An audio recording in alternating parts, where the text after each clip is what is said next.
আমাদেরকে বারবার জিজ্ঞাসা করে, হুজুর চেয়ারে নামাজ পড়া যাবে? না, চেয়ারে নামাজ পড়া যাবে না। আপনি বসে দাঁড়িয়ে পড়তে পারছেন না, বসে পড়ুন। বসে পড়তে পারছেন না, শুয়ে পড়ে পড়ুন। শুয়ে পড়ে পড়তে পারছেন না, ইশারাতে পড়ুন। তবু আপনার অপশন নেই আপনি চেয়ারে নামাজ পড়বেন। কারণ হচ্ছে এই, চেয়ারে নামাজ পড়লে প্রথম ক্ষতি কাতার ভেঙে যায়, কাতার ঠিক হয় না। দুই, চেয়ারে নামাজ পড়লে নিজেকে একটু মানে বিশাল বিশাল ওয়েটফুল মনে হয়। হ্যাঁ, সারাদিন টো টো টো টো করে বাজারে ঘুরছে, ওর পায়ে ব্যথা নাই। মাঠের জমির আল কাটছে, পায়ে ব্যথা নাই। মাঠের থেকে ধান কেটে আনছে, পায়ের ব্যথা নাই। সারাদিন ব্যবসা বাণিজ্য লস লাভ হিসাব করলো, পায়ে ব্যথা নাই। ও মসজিদে এলোর পায়ে ব্যথা। এরকম লোক আছে না?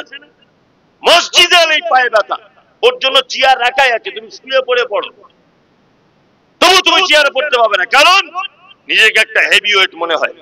ওই জন্য বলছি, যে জায়গাটা আমাদের উন্নতি করার দরকার, সেই জায়গায় উন্নতি না করে মসজিদে টাইলস বসাতে যাচ্ছে। কে যে সব যুক্তি দেয়, তাই বলে আমি বলছি না যে মসজিদে আপনি দান করবেন না, আমি এই কথা বলছি না। আমি আপনাকে বলতে চাইছি যে গুরুত্ব বেশি কোনটা, কি বলছি বুঝতে পারছেন? গুরুত্ব কোন জায়গাটা বেশি, এটা লক্ষ্য রাখতে হবে।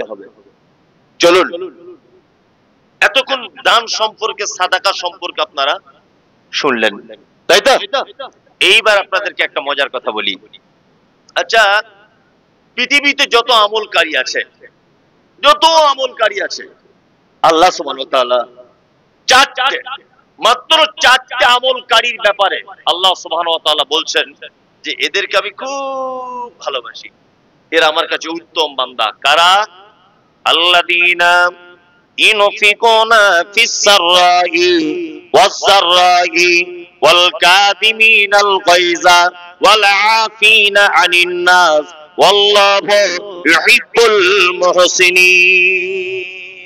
আল্লাহ বলছে যারা দান করে সচ্ছলতায় অসচ্ছলতায়, মানে অভাবে থাকলেও দান করে, আর ধনী হয়ে গেলেও কি দান করে।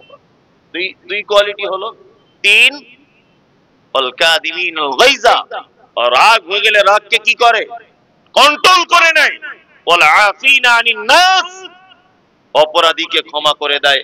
আল্লাহ বলছে আল্লাহু ইউহিব্বুল মুহসিনিন, নিশ্চয়ই আমি এই মুহসিন বান্দাদেরকে খুব ভালোবাসি, খুব মহব্বত করি এদেরকে। তাহলে মহব্বতকারীদের চারটে গুণের দুটো গুণ কি? যারা সচ্ছলতা এবং অসচ্ছলতায় কি করে? দান করে, তাই না? এইবার আপনাদেরকে একটা মজার কথা বলে দিই, সেটা হচ্ছে এই, যাদের বর্তমানে টাকা হয়ে গেছে না, এরা ভেবেছে কি ছিনু আর কি হুনু, এরকম একটা ব্যাপার। আলেম ওলামাদেরকে দেখলে সালাম করে না, ভাবে যদি দিলালপুর মাদ্রাসার বিল কাটে, সালাম দিলেও করে না, ভয় করে, তাই না? খুব ভয় করে। জলসায় দাওয়াত করলেও আসে না, গেলে টাকা দিতে হবে। মসজিদে ভয়ে আসে না, মসজিদের কাজ চলছে বলে টাকা দিতে হবে, তাই না? আপনাকে একটা ছোট্ট কথা আমি বলে রেখে যাচ্ছি, শুনে রেখে দেন। ভাববেন, যার টাকা যত বেশি তার পরীক্ষা তত কি বেশি, তাই না? আপনি ব্যবসা করেন তো, মাছের ব্যবসা করেন, ধরে নেন প্রতিদিন 300-400 লাভ হয়। হঠাৎ করে আজকে লাভ হয়ে গেছে 1,500 টাকা। হঠাৎ আপনি বগল বাজাচ্ছেন খুব, ওই 1,500 টাকা লাভ করে নিয়েছি, বিশাল ব্যাপার, এরকম একটা ব্যাপার। বাড়িতে ওর স্ত্রী বলছে, হ্যাঁ কত হলো লাভ? বলছে আর বলিস না, এরকম যদি প্রতিদিন হয় আমি তো মুকেশ আম্বানির পরের বিল্ডিংটা আমি কিনবো, এরকম ব্যাপার। মানে কি প্রতিদিন 500 হতো, আজকে হয়েছে কত? 1,500। লোকটা ব্যবসায় বার হয় কখন? ফজরের যখন মুয়াজ্জিন আজান দেয় তখন। কি বললাম বুঝলেন? আর বাড়ি ফেরে কখন? দুপুর 2টায়। গরমের দিন, গ্রীষ্মকাল, খুব গরম। ও মাছটার সব বাজার থেকে বিক্রি টিক্রি করে টাকা পয়সা গুনে 1,500 টাকা লাভ। এখন বাড়িতে গোসল করে সবে মাত্র খেতে বসেছে। ভাত এক গাল এরকম তুলেছে, এক গাল তুলেছে। এই সময়তে ওর দরজার সামনে একজন, কাবলু চাচা বাড়িতে আছো? এই কে কে? না আমি এই গুমানি থেকে এসছি, সিলিকন বাজারে আমার বাড়ি। আমার নাম লাইলা বানু। আমার স্বামী নেই তো, একটা ছেলে ক্যান্সার রোগে আক্রান্ত, চিকিৎসা করাতে পারছি না, ওই জন্য এসেছি। এই চলে ওঠো দাও, শালা জুট করে খেতেও দেবে না একটু? সারাদিন খেটে খুটে বাড়ি এলাম আর ভিখারি চলে এলো। আবার এক গাল তুলেছে। আবার একজন, কাবলু চাচা আছো বাড়িতে? কে? না আমি একজন অন্ধ মানুষ এসেছি। বাড়ি কোথায়? না আমার ফারাক্কায় বাড়ি। ও টাইম নেই, দুটোর সময়তে ভিক্ষা করতে আসে। ব্যবসা বাণিজ্য করে এখন কলকল করে শরীরে ঘাম ঝরছে, তুমি ভিক্ষা করতে আসছো? আল্লাহ বলছে আমার নাম রব।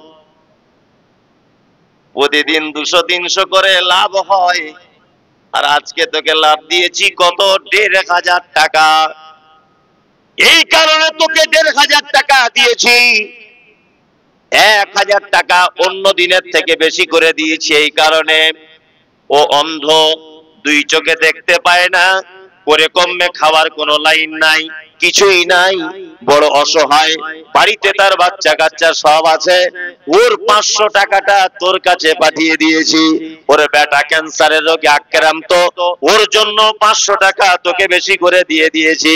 এখন তুই হঠাৎ করে ভাত খেতে বসে গেলি, আর ওরা দুজন চলে আসবে, আর তুই যদি ধমকে দিয়ে বার করে দিস, তারপরের দিন ব্যবসায় যাবি, পুঁজি আউট করে দিব আমি আল্লাহ। টোটাল পুঁজি আউট। এটা আল্লাহ পারে কি পারে না? পারে। 500 টাকা দিতে বলিনি, আপনি অন্তত পক্ষে 20 টাকা করে 40টা টাকা তাদের হাতে দেন। দেন, আল্লাহর প্রশংসা করুন। আল্লাহ প্রতিদিন তুমি আমাকে 500 টাকা লাভ দাও, আজকে 1,000 টাকা আরো বেশি দিয়েছ। ওই জন্য দিলালপুর মাদ্রাসায় 50 টাকা দিলাম, তবলিগি জলসার প্যান্ডেল ট্যান্ডেল খরচা হয়েছে, কমিটিকে 50 টাকা দিলাম, একটা বিধবা মেয়ে এসেছিল তাকে 20 টাকা দিলাম, একটা অন্ধ এসেছিল তাকে 20 টাকা দিলাম। আল্লাহ বলছে আমাকে যদি ফেরত দিয়ে দিস, তারপরের দিন আবার 3,000 টাকা লাভ দিয়ে দেবো। আর যদি অন্ধকে দরজা থেকে ফেরত দাও, বিধবাকে যদি দরজা থেকে ফিরিয়ে দাও, এতিমকে যদি গলা ধাক্কা দিয়ে ছোট বড় করে কথা বলে ফেরত দিয়ে দাও, তাহলে তারপরের দিন ব্যবসায় যাবে, তোমার ব্যবসার 12:30 বাজিয়ে দিব। এটা আল্লাহ পারে? পারে। কত লোককে দেখেছি 5 তলায় বাস করতে, এখন গাছতলায় করে। আবার কত লোককে দেখেছি গাছতলায় বাস করতো, 5 তলাতে করে। আমি একটা জিনিস খুব ভালো করে বুঝেছি, পৃথিবীতে যদি কেউ ধনী হতে চায়, যে আমি সুপার পাওয়ার ধনী হব, কোটি কোটি কোটি কোটি টাকার মালিক হব, ধনী হতে গেলে প্রথম কাজ দান করা শিখতে হবে। যে দান করতে পারে না, জীবনে কোনোদিন ধনী হতে পারবে না। কি বললাম বুঝলেন? আর বখিল লোকেদের থেকে বড় বিপদে পৃথিবীতে আর কেউ নেই। গ্রাম